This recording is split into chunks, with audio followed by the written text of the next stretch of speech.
नमस्कार साथियों, आप सभी का बहुत बहुत स्वागत है मेरे YouTube चैनल शिक्षा जगत पर। जैसा कि मैंने आपसे कल प्रॉमिस किया था कि अब प्रतिदिन एक एक सब्जेक्ट्स की जो इम्पोर्टेंट्स बुक्स होती हैं और उसकी जो स्ट्रेटजी है वह मैं आपसे शेयर करने वाला हूं। तो साथियों, आज हम बात करने वाले हैं मध्य प्रदेश में जो जुलाई में शिक्षक पात्रता परीक्षा होने वाली है, उसमें आज हम बात करने वाले हैं साइंस सब्जेक्ट की। ठीक है ना, किस सब्जेक्ट की हम बात करेंगे आज? साइंस की और विज्ञान की हम बात करने वाले हैं। हालांकि आपको मालूम है, कल मैंने एक वीडियो बनाया था जिस पे आपको ये बताया था कि विज्ञान विषय के साथ हमें तैयारी करना चाहिए या नहीं तैयारी करना चाहिए, क्योंकि उसकी पोस्ट वगैरह कम आती हैं। लेकिन आपको याद होगा, मैंने यह भी बोला था कि अगर हमारे ऐसे साथी हैं जिनके पास और कोई ऑप्शन नहीं है तो डेफिनेटली फिर वहाँ पे पोस्ट मायने नहीं रखती हैं, क्योंकि हमारे पास और कोई ऑप्शन नहीं है तो फिर हमें उसकी तैयारी करनी ही करनी होती है। चलिए आइए साथियों, तो विज्ञान की क्या रणनीति रहने वाली है, किस तरीके से आपको तैयारी करना है। और लास्ट वीडियो मैंने आपको बताया था कि 2014 में वर्ग 2 में साइंस सब्जेक्ट के साथ मैं भी ग्रेड 2 में सिलेक्टेड हूँ और लगभग 9 ईयर्स मैंने ग्रेड 2 में साइंस सब्जेक्ट के साथ जॉब किया है। देन आफ्टर मैं आपको मालूम है कि इंग्लिश लिटरेचर से ग्रेड 1 में सिलेक्टेड पर्सन हूँ। आइए साथियों, तो देखिए, सबसे पहले आपको मालूम है 2026 में आप सभी जानते हैं साथी, जो हमारा जुलाई आने वाला है, जुलाई में हमारा जो ग्रेड 2 है ना, वर्ग 2 है, उसकी हमें प्रिपरेशन करना है। तो इसके संबंध में सबसे पहले जो इम्पोर्टेंट बुक्स होती हैं, और कुछ चीज़ों को मैंने भी इनमें से फॉलो किया था, लेकिन अब समय काफ़ी बदल गया तो कुछ एडवांस जो चीज़ें हैं वह भी मैं आपके साथ शेयर करने वाला हूं। तो जैसा कि हम किसी भी सब्जेक्ट्स के लिए देखते हैं, सबसे पहले आप लोग जानते हैं कि आपको NCERT कंप्लीट करना है, जो हमारी स्कूल में बुक्स चलती है NCERT की, और ये 6 to 10 हमें पूरी कंप्लीट करना है। तो देखिए, जब अच्छा इनको तैयार कैसे करना है ये भी आप समझिए। ऐसा नहीं कि आज मन हुआ 6 की उठा ली, कल 9th की, फिर 8th की, नहीं। आप एक सीक्वेंस से आगे बढ़ेंगे, क्योंकि हम जानते हैं कि साइंस का मीन्स ही क्या होता है। Science is a systematic way of knowledge. Clear है कि किसी भी वस्तु का जो क्रमबद्ध अध्ययन होता है उसे विज्ञान कहते हैं। क्लियर है ना? तो देखिए, NCERT में सबसे पहले हम क्या करेंगे, 6 की बुक लेंगे, फिर 7th की, फिर 8th की, देन 9th और 10th हमें कवर करना है। और आपको एक बात और याद रखना कि केवल आपको बुक ही नहीं पढ़ना, आपको जहाँ पे कीवर्ड मिलता है, जहाँ पे आपको इंपॉर्टेंट पॉइंट लगता है, तो अपने जो खुद के आप लोग नोट्स बनाने वाले हैं ना, तो उनमें अब ऐसा भी नहीं कि पूरी बुक आप लोग नोट्स बना रहे हैं, तो आपको ऐसा भी नहीं करना। जो बहुत रेयर आपको और इंपॉर्टेंट वर्ड लगते हैं उनको आपको अपने नोट्स में मेंशन करते हुए चलना है। जब आप रिवीजन करेंगे तो वहाँ पे आप अंडरलाइन कर सकते हैं, हाईलाइट चीज़ों को आप करते जाएं, क्योंकि जब आप रिवीजन करेंगे तो आपको वो चीज़ें काफ़ी हेल्प करती हैं। तो 6, 7, 8, 9 और 10 आप इनकी बुक को कंप्लीट करेंगे। अब आपको क्या करना है साथियों कि प्रेजेंट में हमारा जो सिलेबस है उसको तो तैयार करना ही है, लेकिन यदि पॉसिबल हो तो आप देखना कि पहले जो हमारे गवर्नमेंट स्कूल थे उनमें जो साइंस की बुक आती थी, अगर आपको कहीं से ये साइंस की बुक मिले तो केवल आपको ध्यान रखना कि 9th और 10th, ये देखिए जो अभी जो सिलेबस प्रेजेंट में है ना, इसके पहले जो बुक आती थी 9th की और 10th की, अगर वो बुक आपको मिल जाती है कहीं से तो साथियों आप उसको जरूर अरेंज करें। बहुत शानदार बुक थी वो, स्पेशली 9th और 10th की बुक आप जरूर लें।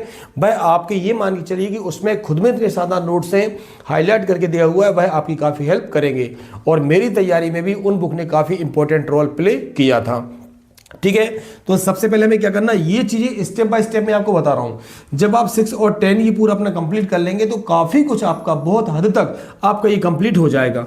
देन हमें क्या करना है, एक रेलवे की स्पीडी की बुक आती है, ठीक है, उसमें भी आपके लिए बहुत बहुत बहुत इंपॉर्टेंट जो पॉइंट्स होते हैं, फैक्ट्स होते हैं, और उसमें क्या है पूरा क्लैरिफाई करके सिस्टमेटिक तरीके से आपको दिया गया है। तो जब आप ये पूरा पढ़ लेंगे तो आपके माइंड में साइंस एक अच्छी कंडीशन में आ जाएगी। उसके बाद हमें क्या करना है कि रेलवे स्पीडी, अब इसमें पॉइंट भी हैं और प्रैक्टिस सेट भी हैं, लगभग 200 से लेकर 250 आपको प्रैक्टिस सेट यहाँ से मिलने वाले हैं। और ये मैंने कई बार किया हुआ है जब मैं तैयारी कर रहा था। तो आपको क्या करना है, फिर इसको पूरा अच्छे से कंप्लीट कर लेना है। क्लियर हुआ? NCERT 6 to 10, उसके बाद जो ओल्ड वाली यदि बुक मिलती है तो 9th और 10th की वह बुक आपको कंप्लीट करना है। देन हमें क्या करना है, रेलवे स्पीडी, और ये भी आपको मिनिमम 10 से लेके 15 बार है ना, 10 to 15 टाइम आपको इनको कंप्लीट करना है। देन हमें क्या करना, एक घटना चक्र मैगजीन आती है कॉम्पिटेटिव एग्जाम की तैयारी के लिए। तो ये जो घटना चक्र है आप इसको स्पेशल बुलवाएंगे और उसमें एक विशेषांक आता है। घटना चक्र एक मैगजीन है, कॉम्पिटेटिव एग्जाम की तैयारी करने वाले जानते हैं, और ये पर मंथली आती है, लेकिन इनके सब्जेक्टिव जो होते हैं विशेषांक आते हैं, स्पेशल इनके एडिशन आते हैं।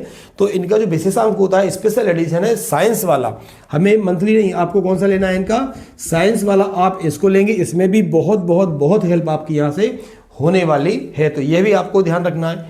क्लियर है? इसके बाद में एक आनंद पब्लिकेशन की बुक आती है, अब मुझे पता नहीं कि मार्केट में अवेलेबल है या नहीं है, क्योंकि इस बुक ने भी काफ़ी हेल्प की थी मेरी तैयारी करने में। बहुत अच्छी बुक है, इसमें भी आपके कॉम्पिटेटिव एग्जाम के अकॉर्डिंग बहुत अच्छा मटेरियल दिया हुआ है। आनंद पब्लिकेशन आपको याद रखना है, मार्केट में आप सर्च कर लेंगे यदि ईजिली आपको मिल जाती है, क्योंकि अभी देखा था नेट पे वगैरह पे कहीं हमें ऑनलाइन ये मिल नहीं पा रही है, तो यदि मिलती है तो ये बहुत अच्छी बात होती है।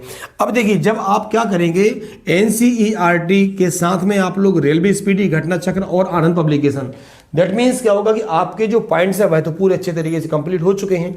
अब आपको करना है PYQs, जो लास्ट ईयर साइंस के पेपर हो चुके हैं उनको आप क्या करेंगे, टोटल एक एक क्वेश्चन आपको यहां से कंप्लीट करना है। और मैंने आपको बताया था कि जब भी हम PYQs लगाते हैं तो आप एक एक ऑब्जेक्टिव, यदि मान लीजिए आप जब प्रैक्टिस सेट लगा रहे हैं, अगर आपका आंसर गलत हो रहा है तो वहां पे जो 4 ऑप्शन आपके दिए जाते हैं ना, उनको एक एक ऑप्शन को आप लीजिए और एक एक ऑप्शन से जितना भी डिस्क्रिप्टिव आप स्टडी कर सकते हैं उसको कीजिए। क्योंकि अब आपको मैं डेली हर वीडियो में बताता हूं कि समय के साथ हमारा कंपटीशन बढ़ता जा रहा है, एग्जाम टफ होते जा रहा है, तो ये बार बार बताने की चीज़ें नहीं है, क्योंकि अब आप भी ये चीज़ें समझते हैं। ओके, जब आपके PYQs कंप्लीट हो जाएंगे, इसके बाद आपके जो सेल्फ नोट्स बनेंगे, इन सब चीज़ों से आप इनको जितना ज़्यादा प्रैक्टिस करेंगे, जितनी ज़्यादा बार पढ़ेंगे, उतनी आपकी सिलेक्शन होने के चांसेस बढ़ते जाते हैं। और लास्ट में सबसे इंपॉर्टेंट क्या होता है, हमारा रिवीजन। ये तो मस्ट है, आपको ध्यान रखना है। तो साथियों, ये आपके लिए बहुत ही ज़्यादा इम्पोर्टेंट जो मटेरियल हम कह सकते हैं कि वर्ग 2 में हमें साइंस के साथ कैसे पढ़ना है, इसके साथ आपको ध्यान रखना है कि जब आपके इतना पूरा सिलेबस तैयार हो जाता है, आप PYQs लगा लेते हैं, रिवीजन डेली आप करते हैं, और यदि हो सके तो आपके 1 या 2 फ्रेंड ऐसे मिले जो सिंसियर हो पढ़ने में। वैसे तो सेल्फ स्टडी सबसे बेस्ट होती है, क्योंकि साइंस में बहुत सारे फैक्ट्स आपको याद रखने होते हैं। यदि आपका कोई फ्रेंड्स है और सिंसियर है तो आप उनके साथ डेली 1 घंटे अपना जो टॉपिक है उनको डिस्कस जरूर किया करेंगे, क्योंकि इससे हमें ये पता चलता है कि हमने दिन भर में कितना लर्न किया है, कहाँ कहाँ भूल पा रहे हैं। क्योंकि डिस्कशन इंपॉर्टेंट है, लेकिन ऐसा नहीं होना चाहिए कि आप डिस्कशन के लिए बैठते हैं और हम टॉपिक से भटक जाते हैं, मुद्दे से भटक जाएं।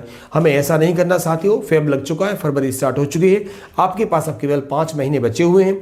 इन 5 महीनों में हमें हर हाल में सिलेक्शन लेना है। और जैसे कि आज हमने डिस्कस किया है साइंस पर, स्पेशली आपको इसमें लोगों से ज़्यादा मेहनत करनी है, क्योंकि नंबर ऑफ जो पोस्ट हैं वह साइंस की कम रहने वाली हैं। लगभग हम जानते हैं कि ऐसा होता है कि वह कम हो सकती हैं। तो आप सभी को आने वाली परीक्षाओं के लिए शुभकामनाएं। चूँकि ये मेरा खुद का भी सब्जेक्ट रहा है ग्रेजुएशन लेवल तक, और MSc मेरी केमिस्ट्री भी है, तो यदि यहाँ भी आपके किसी भी प्रकार के आपको डाउट्स लगते हैं तो आप लोग मुझसे कमेंट्स करके कंसल्ट कर सकते हैं। साथ में जो ऐसे साथी हमारे जो कि इस चैनल पर नए हैं उनको मैं बता दूं कि इस चैनल पर शिक्षा विभाग मध्य प्रदेश का जो है, और साथ में ग्रेड 1, ग्रेड 2 और ग्रेड 3 की जो इम्पोर्टेंट चीज़ें हैं, जो रणनीति है, उस पर मैं प्रतिदिन यहाँ से चर्चा करता हूँ। और आने वाले समय में जैसा कि मैंने आपको बताया था कि वर्ग 2 इंग्लिश और साइंस और ग्रेड 1 इंग्लिश, इसकी तैयारी भी मैं पूरी कोशिश करूँगा कि आपको इस चैनल पे मैं बहुत जल्दी प्रारंभ करने वाला हूँ। तो जो हमारे साथी नए हैं वह चैनल को सब्सक्राइब जरूर करें। आप सभी का बहुत बहुत धन्यवाद।